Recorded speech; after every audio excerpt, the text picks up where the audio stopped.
મિત્રો નમસ્કાર, મારી યુટ્યુબ ચેનલમાં હું તમારું દિલથી સ્વાગત કરું છું। આજે પણ હું મારી દીકરીને બોલાવી રહી હતી। સવારના 10 વાગી ગયા હતા, પણ હજુ સુધી મારી દીકરી ઈશા જાગી ન હતી। આજકાલ મને તેની બહુ ચિંતા થતી હતી। એણે સ્કૂલ જવાનું પણ છોડી દીધું હતું। હું વિચારતી હતી કે મારી દીકરીને ભૂત પ્રેતનો પડછાયો લાગી ગયો હશે। આના પહેલાં તો મારી સાથે જ સૂતી હતી, પણ કેટલાક દિવસોથી તે અલગ રૂમમાં જ સૂતી હતી। શું મિત્રો તમે આવા જ વિડીયો આગળ જોવા માંગો છો? તો વિડીયોને લાઈક અને ચેનલને સબસ્ક્રાઈબ કરવાનું ભૂલશો નહીં। પણ મને લાગતું હતું કે મારી દીકરી મારાથી કંઈ છુપાવતી હોય।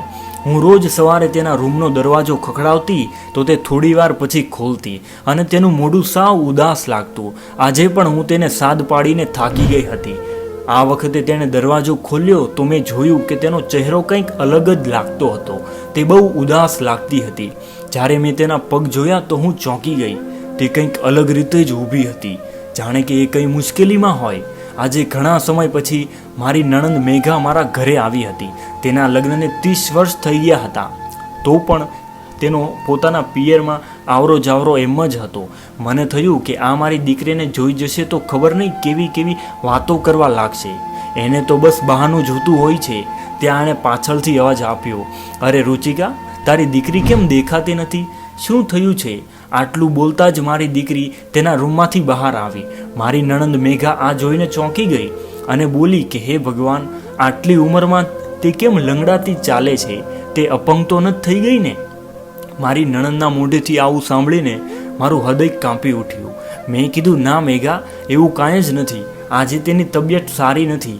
બેટા ઈશા, તું તારા રૂમમાં જા અને તૈયાર થઈને આવ। ઘણો બધો સમય વીતી ગયો હતો, પણ તે તૈયાર થઈને બહાર જ ના આવી। પછી તેના રૂમમાં જોવા ગઈ। જેવું મેં તેના બેડના તકિયા સામે જોયું તો મારી આંખો ફાટી ગઈ। મેં નહોતું વિચાર્યું કે મારી દીકરી આટલું બધું મારાથી છુપાવતી હશે। આ બાજુ મારી નણંદ મેઘા મને બોલાવતી હતી। થોડી વાર બહાર રાહ જોઈ તો ઈશા તૈયાર થઈને આવી। તેને જોઈને હું અચાનક ચોંકી ગઈ, કારણ કે એણે કપડાં જ એવા પહેર્યા હતા। મેં વિચાર્યું કે મારી દીકરી ઈશા પાસે તો આવા કપડાં છે જ નહીં, તો આ આવ્યા ક્યાંથી હશે? ઈશાએ આવા કપડાં લેવાનું પણ મને ક્યારેય નથી કીધું। પણ આ જોવાથી મારી નણંદ પર કોઈ અસર ન થઈ। તે સીધી મારી દીકરી ઈશાની નજર ઉતારવા લાગી। થોડી વાર પછી તે ઊભી થઈને નીકળી ગઈ તો મેં મારી ઈશાને કીધું, બેટા, આ કપડાં ક્યાંથી આવ્યા છે? તે બોલી, મમ્મી, તમે પણ કમાલ કરો છો। હું કોલેજ કરું છું। મારી એક બહેનપણી છે મીનાક્ષી, મેં તમને એના વિશે કીધું તો હતું। હમણાં મારો બર્થડે ગયો ત્યારે એણે મને આ કપડાં ગિફ્ટમાં આપ્યા હતા। મેં કીધું, તે મને પહેલાં કંઈ કીધું હોત તો પહેલાં મેઘા આંટી જોઈ જાત તો શું કરત? મમ્મી, મેઘા આંટી આટલા બધા ખરાબ તો નથી જેટલા તમે સમજો છો। તે આપણી પરિસ્થિતિને સમજે તો છે। પછી મેં તેના પર ગુસ્સો ન કર્યો। પણ એકવાર એવો કિસ્સો બન્યો કે તે એક દિવસ કોલેજ ગઈ જ નહીં અને મને કીધું કે મમ્મી, આજે હું બહુ થાકી ગઈ છું, મારે આરામ કરવો છે। મારી દીકરી ઘરનું કંઈ કામ પણ નહોતી કરતી, એટલે મને તેની ઉપર શક થતો હતો। તે થાકી કેમ જતી હશે? સવારે ઉઠતી તો તેની હાલત કંઈક અજીબ જ રહેતી હતી। નકર પહેલાં તો તે કોલેજ જતી તો ત્યારે સવારે વહેલા 5 વાગ્યે ઉઠી જતી હતી, પણ અત્યારે તો તે મોડે સુધી જાગતી અને સવારે 10 વાગ્યે ઉઠતી। મેં તેને કાંઈ સવાલ ન કર્યા। એક દિવસ તે ઉઠી તો લંગડાઈને ચાલતી હતી। એક દિવસ અચાનક કમલાબેન પણ ઘરે આવી ગયા। હું તેમની સાથે થોડા વર્ષો પહેલાં કામ કરતી હતી, પછી મેં કામ છોડી દીધું હતું। તેણે ઈશાની હાલત જોઈને કીધું, અરે રુચિકા, તું આ તારી દીકરીની માં છો તો પણ કેમ તું આનું કંઈ ધ્યાન નથી રાખતી?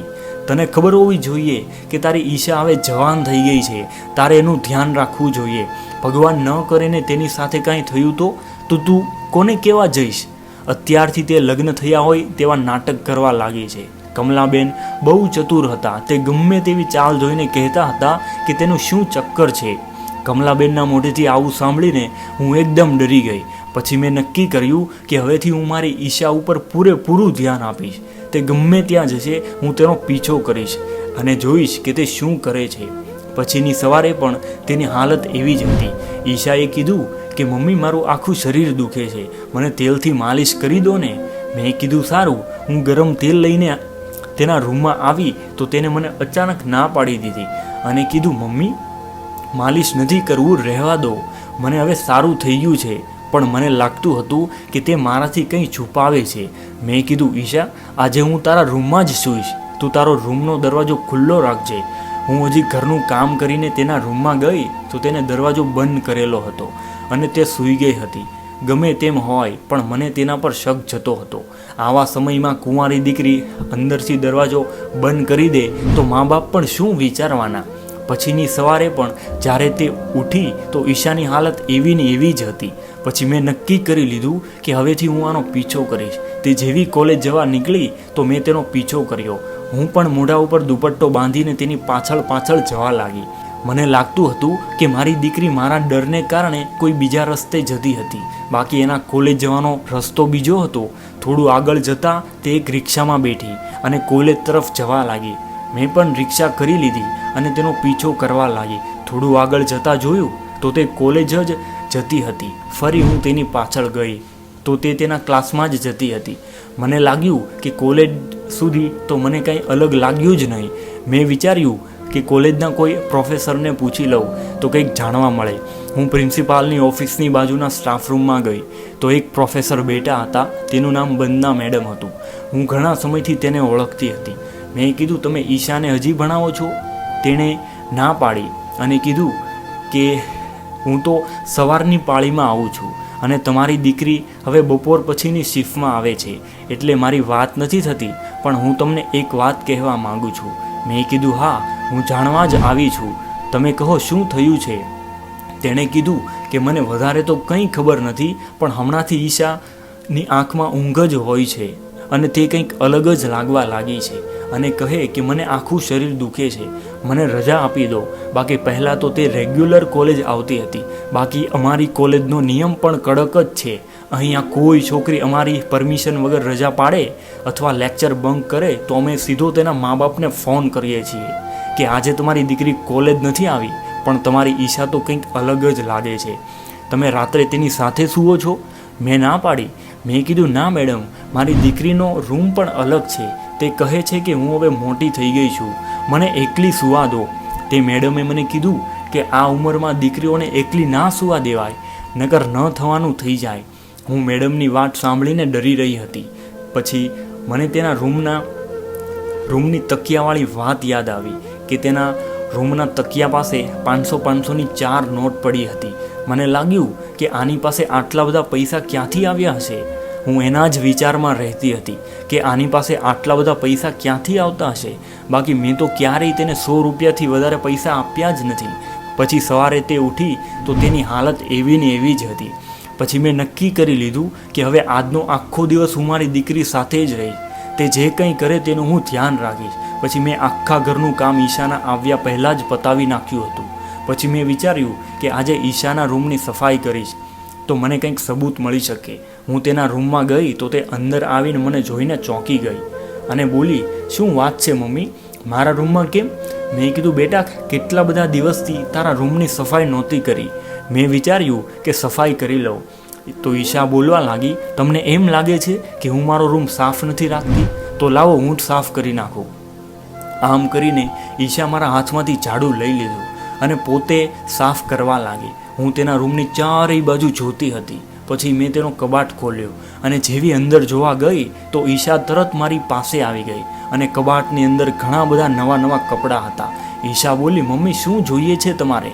મેં કીધું, મારી દીકરીનો રૂમ છે તો હું જોઈ પણ ન શકું? નવા નવા કપડાં જોઈને મારા તો હોશ ઉડી ગયા. પછી મને તેના કોલેજના મેડમની વાત યાદ આવી. તેને કીધું કે તેની કોઈ બહેનપણી પણ નથી, તે કોઈ સાથે વાત પણ નથી કરતી, તો તેને બર્થડે ગિફ્ટની વાત પણ ખોટી જ કરી હતી. પછી મેં તેના બેડના તકિયા નીચે જોયો તો મેકઅપનો સામાન નીકળ્યો. મેં પૂછ્યું, બેટા, આ બધું તું ક્યાંથી લાવે છે? તો ઈશા બોલી, મમ્મી, હું નાના છોકરાઓનું ટ્યુશન કરાવું છું, એમાંથી જે પૈસા આવે તેમાંથી હું મારા બધા શોખ પૂરા કરું છું. આ બધા કપડાં તો મેં જૂનામાંથી જ લીધા હતા. તમે કેમ મારી ઉપર શક કરો છો? મેં કંઈ ખોટું નથી કર્યું. હું સીધી કોલેજ જાઉં છું અને પાછી આવી જાઉં છું. હું બહાર કંઈ રખડવા પણ નથી જતી. તો તમને મારા પર વિશ્વાસ હોવો જોઈએ. તો પણ મેં કીધું, બેટા, હું હવેથી તારા રૂમમાં જ સૂઈશ. તેણે કીધું, કંઈ વાંધો નહીં મમ્મી, તમે થાકેલા લાગો છો, હું દૂધ લઈને આવું છું. તે દૂધ લઈને આવી અને મને કીધું, લો, આ દૂધ પીવો. તેના કહેવાથી મેં દૂધ પણ પી લીધું, પણ જેવું દૂધ પીધું તો 6-7 કલાક પછી મારી ઊંઘ ઉડી. ઉઠીને મેં જોયું તો ઈશા મારી સામે બેઠી હતી. એણે સફેદ કપડાં પહેર્યા હતા, પણ મને તેની આંખમાં કંઈક ઉદાસી દેખાતી હતી. પછી એણે જ મને કીધું, તે સાંભળીને હું ચોંકી ગઈ. તેણે મને કીધું કે મમ્મી, હવે ગમે તેમ થઈ જાય પણ મારા લગ્ન કરાવી દો. હું મારો ખર્ચો પણ જાતે જ કાઢી લઈશ. મને લાગ્યું કે આટલી ઉંમરમાં મારી દીકરી લગ્નની વાત કેમ કરવા લાગી છે. પછીની સવારે મારી ઘરે મારી બાળપણની બહેનપણી મિત્તલ આવી. મેં કીધું, મિત્તલ, અચાનક કેમ અહીંયા આવવાનું થયું? મિત્તલે કીધું કે હું મારા દીકરા મોહનનું માગું લઈને આવી છું.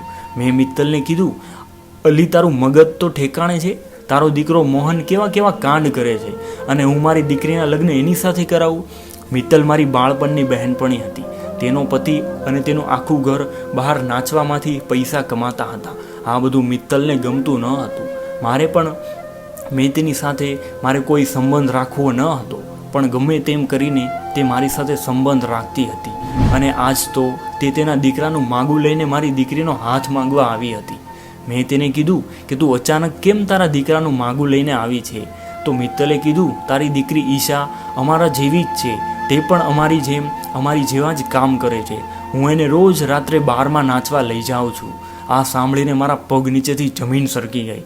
મિત્તલ બોલી, મેં મારો બદલો લઈ લીધો છે. તને યાદ છે કે તે મારા લગ્ન વખતે મને શું કીધું હતું? બહાર નાચવા જાઉં છું તો તારે તારા લગ્ન ન કરવા જોઈએ. તો હવે તું જ વિચાર, તારી દીકરી ઈશા પણ મારી સાથે બારમાં નાચવા આવે છે. તો હવે ચૂપચાપ તારી દીકરીનો હાથ મારા મોહનને આપી દે, નકર કાંઈ મેળને નહીં રહેવા દઉં. મોહન અત્યારે ઈશા સાથે લગ્ન કરવા માંગે છે. આ સાંભળીને મને ખૂબ જ પસ્તાવો થયો, પણ મારી પાસે બીજો કોઈ રસ્તો પણ ન હતો, કારણ કે મારો જ સિક્કો ખોટો હતો. તો હવે હું શું કરી શકવાની હતી? મિત્રો, આ કહાની વિશે તમારું શું કહેવું છે? કમેન્ટમાં જરૂરથી જણાવજો. ધન્યવાદ.